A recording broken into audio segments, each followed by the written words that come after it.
Hello everyone, AP పాల్సెట్ notification అయితే వచ్చేసింది. First notification details చూసే ముందు ఒకసారి మన కోర్సు గురించి చూద్దాం. పాల్సెట్లో చాలా బ్రాంచెస్ ఉంటాయి, బట్ మనం మేజర్గా civil, mechanical, ECE, CSC, CS related మాత్రమే చూస్తాము. మన గోల్ గవర్నమెంట్ జాబ్స్ అయితే సివిల్, మెకానికల్ అటు సైడ్ చూడండి, గవర్నమెంట్ జాబ్స్ వస్తాయి. లేదు నేను సాఫ్ట్వేర్ అవుతా అనుకుంటే like CSC, ECE, CS related చూడండి. కౌన్సిలింగ్ వచ్చేసరికి ఈ మంత్ 20 స్టార్ట్ అవుతుంది.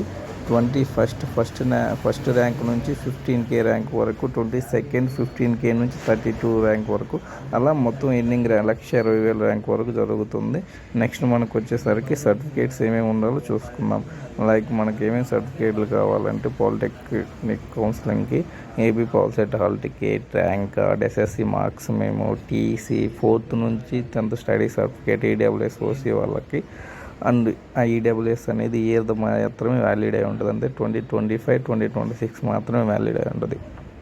నెక్స్ట్ ఇన్కమ్ సర్టిఫికేట్, అది కూడా ఈ ఇయర్ది మాత్రమే ఉండాలి, అండ్ 2025 ఎప్పుడు తీసుకున్నా పర్లేదు. క్యాస్ట్ సర్టిఫికేట్ అంటే అది ఎప్పుడైనా పర్లేదు. స్టూడెంట్ది, మదర్ ఫాదర్ది ఆధార్ కార్డ్ మస్ట్ అండ్ షుడ్గా ఉండాలి. ఇవన్నీ ఒక 2 కాపీస్ జిరాక్స్ అయితే తీసుకెళ్ళండి కౌన్సిలింగ్ సెంటర్కి, అది మీకు యూజ్ఫుల్గా ఉంటుంది.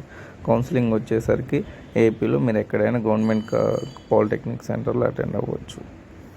సో మీకు కౌన్సిలింగ్లో ఏదన్నా తేడా ఉన్నా సరే, లేదనుకుంటే ఏదన్నా వెరిఫికేషన్ అవ్వకపోతున్నా సరే, విజయవాడ వెళ్ళి అక్కడ మెయిన్ కాలేజ్ సెంటర్ ఉంటుంది, అక్కడ మీరు వెరిఫికేషన్ చేసుకుంటే అది ఈజీగా అయిపోద్ది.